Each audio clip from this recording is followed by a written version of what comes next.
House Intelligence Committee Chairman Adam Schiff not backing down after the arrest of a Russian source for the Steele dossier on former President Trump. Special counsel John Durham's indictment accuses Igor Danchenko of lying to the FBI about the source, which it looks like didn't exist. He pleaded not guilty, though.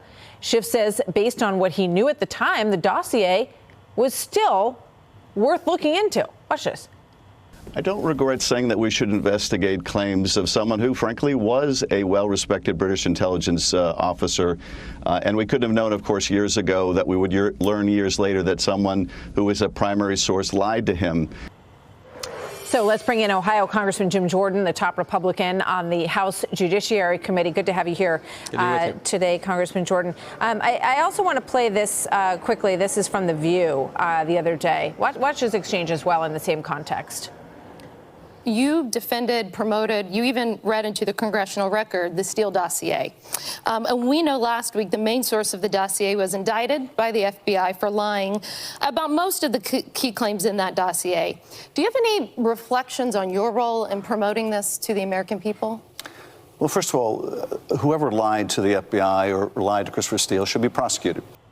Okay, so what we know so far, you know, there's this PR executive number one who is the person that he refers to, right? Adam Schiff says whoever was the person who lied to Christopher Steele should be prosecuted. And we know, you know, it's been revealed that that person is Chuck Dolan, who was a longtime associate of the Clinton campaign. So how's that prosecution effort going?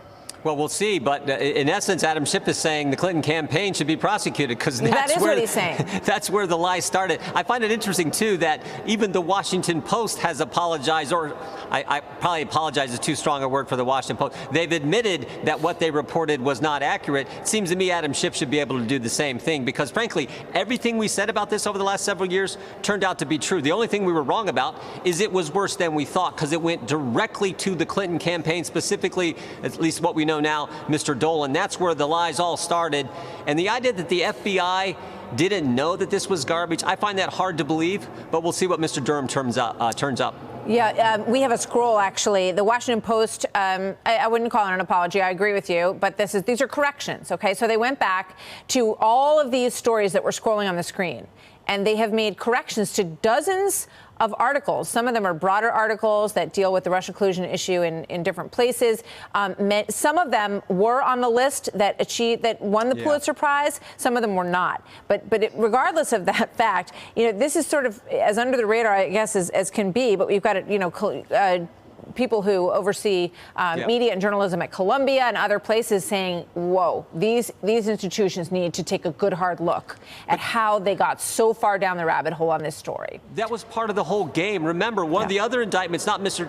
Danchenko, but Mr. Zussman. Mr. Zussman was feeding information to the press at the same time that he was walking in directly. So he forgot the middleman. He didn't work through Steele. He went directly to the FBI, handed the FBI false information, the supposed connection between Trump business and this bank in Russia, completely false, handed that information to not just anyone at the FBI, but to Jim Baker, the chief counsel at the Federal Bureau of Investigation. And the same time he's handing it to him, he's spinning up the press saying, I got information to the FBI. This is why it's so bad. So thank goodness they admitted that there was wrong statements in all these stories in the past.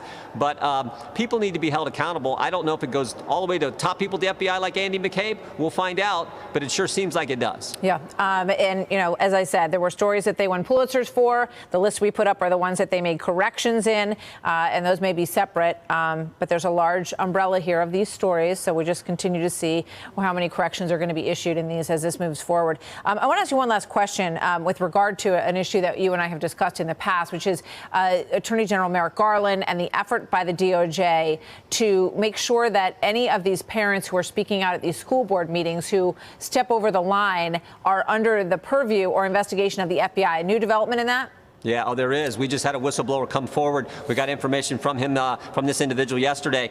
And as he points out in this, the FBI, the day before Merrick Garland testified, so on October 20th, he testified on the 21st. On October 21st, there's a memo that goes out from the Counterterrorism Division at the FBI instructing them to put threat tags on parents. They were actually cataloging and categorizing parents who may pose a threat. So this is a federal categorizing of moms and dads dads showing up at school board meetings is frightening. And of course, Merrick Garland testified the day after that memo went out, no, nothing of the sort is going on.